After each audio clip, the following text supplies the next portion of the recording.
నీతి నియమాలు లేని శ్వేత జ్యోతులారా, పరమ పవిత్రమైన మా భారతదేశంలో రక్తదానికి అడుగుపెట్టి మాలో మాకు తొడుగుపెట్టి కాలం అయ్యారురా మీరు. అపం శుభం ఎరుగని మా అమాయక ప్రజల హృదయాలలో హలాహలం పోసారురా మీరు. మా వేడి నెత్తురాన్ని ఎత్తురుగా మా శ్వేత బిందువులు మధ్యంగా ఉపయోగించారురా మీరు.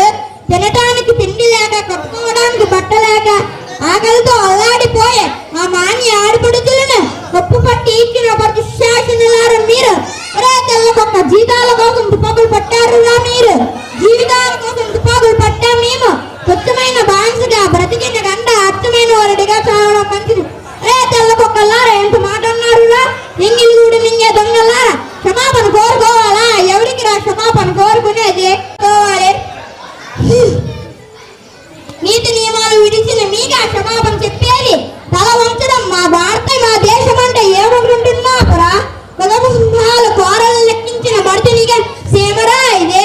16 ఏళ్ల ప్రాయంలోనే పద్మవ్యూహాన్ని ఛేదించిన అభిమన్యునిగా నవనిరా ఇదే. ప్రపంచ విద్యగా పేరు పొందిన అలెగ్జాండర్ ఎదిరించిన పురుషోత్తముడు పుట్టిన గడ్డరా ఇదే. ఇలా ఒకరేమిటి ఝాన్సీ లక్ష్మీబాయి, రాణి రుద్రమ్మ, ఛత్రపతి శివాజీ, బాగా